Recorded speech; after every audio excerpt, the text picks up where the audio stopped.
Historians argue that most of ancient history is nothing but the biography of kings, emperors, generals, with the history of the actual nations they led and the millions of people under them treated as a secondary subject. And this argument has quite a bit of merit. Think about the history of the Roman Republic. Most of our sources focus on the exploits of its great generals and dictators. The same goes for the Roman Empire, the same for the great Hellenistic kingdoms, etc. So for a private individual to achieve this quote-unquote immortality that history reserves for the great leaders of the past, you had to be someone of a really outstanding talent, and one of the men who achieved this was Cicero. Amidst the whirlwind of Roman Republican politics, Cicero's oratory skills set him apart. His speeches were compelling, influencing the Senate during his time as a public servant and the masses in his very successful career as a lawyer. His ability to articulate complex ideas and mix them with the emotional appeal that was required for lawyers of the time made him a standout figure in public speaking. But Cicero's influence extended beyond the podium and the courtroom. He was a very prolific writer. If you ever want to learn Latin, get ready to read tons upon tons of Cicero's material. Additionally, Cicero was a thinker who delved into philosophy, offering perspectives on ethics, politics, and human nature.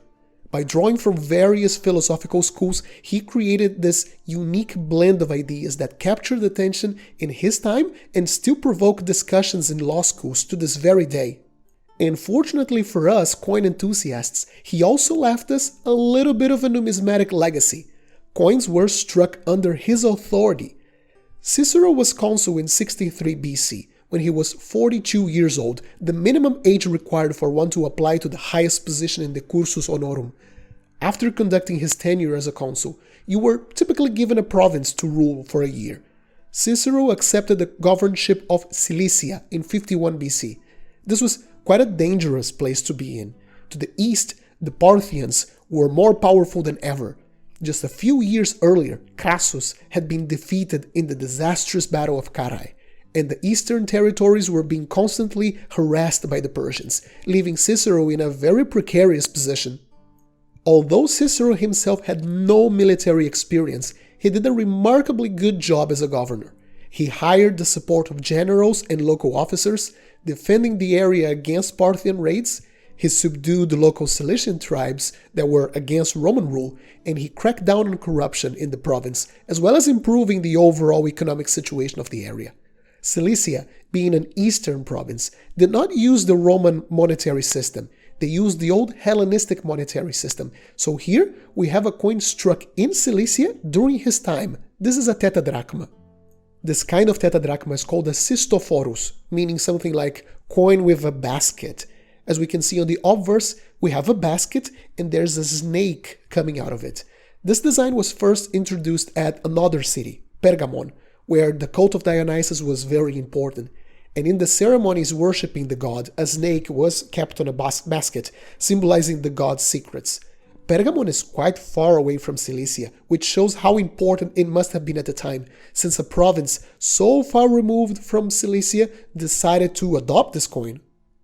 On the reverse, we have once more two Dionysian snakes entwined around a quiver, used to store arrows.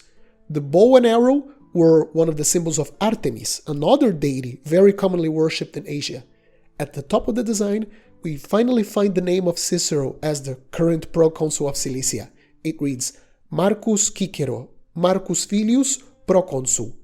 At the lower part of the design, we have two names in Greek, the two local Greek magistrates for that year, responsible for assisting Cicero in the management of the province and conducting everyday matters of justice and finances.